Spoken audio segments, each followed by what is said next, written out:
दोस्तों नमस्कार। आखिरकार तेज प्रताप यादव ने सम्राट चौधरी को क्यों दिया समर्थन और नीतीश कुमार और निशांत कुमार को क्यों लगाई फटकार। दरअसल बिहार में एक बार फिर से राजनीतिक हलचल शुरू हो गई है।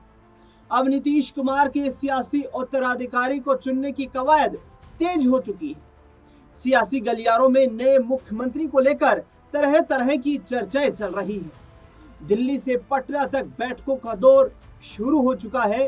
बीजेपी ने 10 अप्रैल को दिल्ली में एक बहुत ही अहम बैठक बुलाई है। इस बैठक का मुख्य उद्देश्य बिहार में नई सरकार के गठन और नए मुख्यमंत्री के नाम पर अंतिम मोहर लगाना है। इस बीच राजनीतिक चिंतन मंथन के दौरान बिहार में दिग्गज नेता और पूर्व मुख्यमंत्री लालू प्रसाद यादव के बड़े बेटे और जनशक्ति जनता दल के संस्थापक तेज प्रताप यादव की भी एंट्री हो चुकी है। तेज प्रताप यादव ने एक तरफ बिहार के नए मुख्यमंत्री बनने को लेकर सम्राट चौधरी के नाम पर यदि मोहर लगाई जाती है तो उसे समर्थन देने की बात कही है, तो दूसरी ओर नीतीश कुमार और निशांत कुमार को कड़ी फटकार लगाते हुए नजर आए। निशांत कुमार अनुभवहीन है, ये तेज प्रताप यादव ने कहा है। उनसे सवाल पूछा गया तेज प्रताप यादव से कि क्या नीतीश कुमार के पुत्र निशांत कुमार अपने पिता की राजनीतिक विरासत को सत्ता को संभाल सकते हैं। ऐसे में तेज प्रताप यादव ने कहा वह इसके लिए बहुत अनुभवहीन है।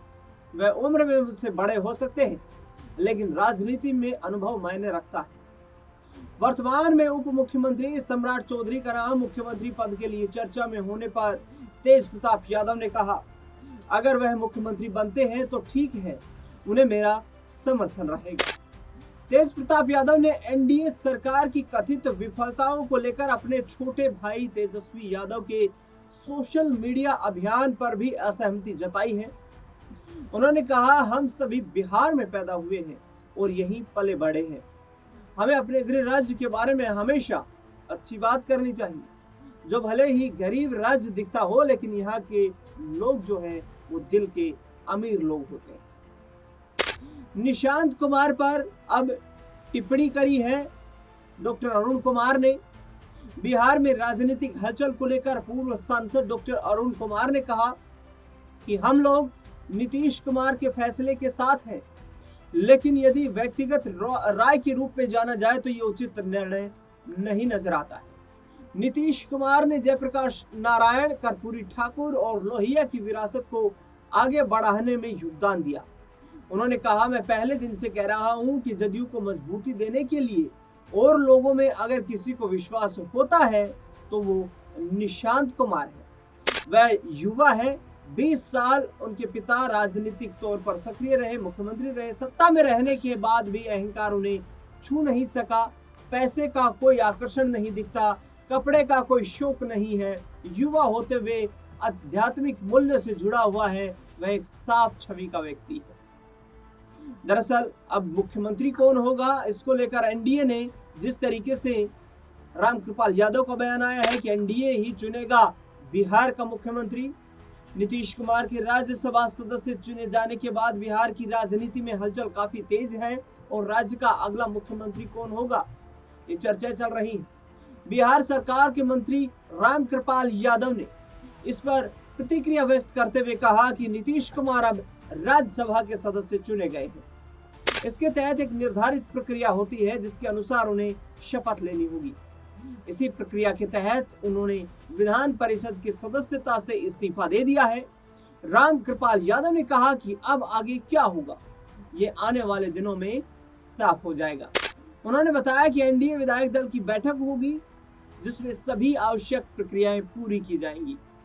इसके बाद विधायक दल से नए नेता का चयन किया जाएगा और वही व्यक्ति बिहार के मुख्यमंत्री के तौर पर शपथ लेगा।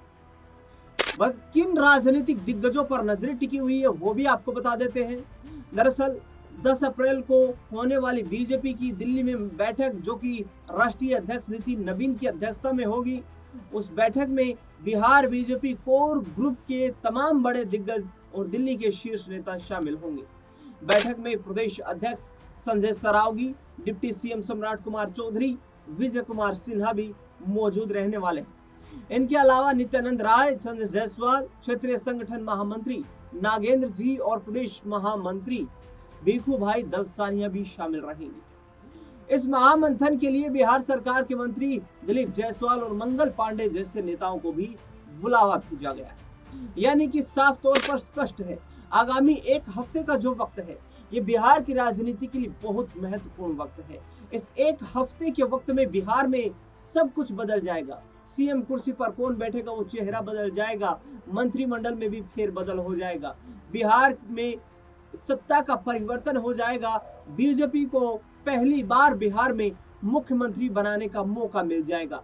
सम्राट चौधरी हो या फिर विजय सिन्हा हो या यहाँ दिलीप जायसवाल, नित्यानंद राय जैसे नेता हो, सबको ये उम्मीदें हैं कि भारतीय जनता पार्टी की जो केंद्रीय संगठन की बैठक बिहार कोर ग्रुप इकाई के साथ होने वाली है, उसमें किसका भाग्योदय होता हुआ नजर आएगा बिहार के मुख्यमंत्री के तौर पर, ये देखना भी बेहद दिलचस्प रहने वाला है।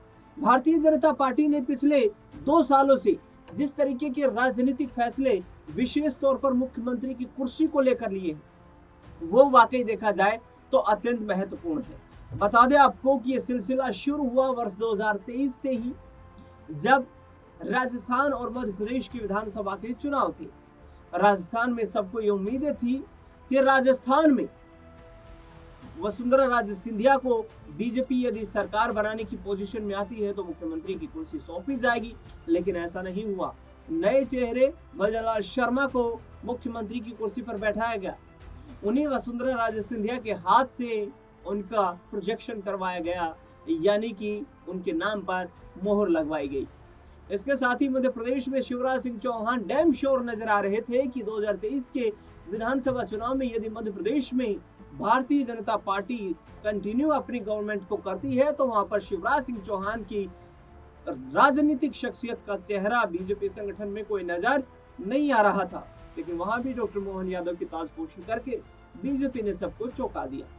नतीजा रहा 2024 में हरियाणा के तत्कालीन मुख्यमंत्री चुनाव से पहले मनोहर लाल खट्टर को हटाकर एक ओबीसी चेहरा नायब सिंह सैनी को बड़ी जिम्मेदारी सौंपी गई।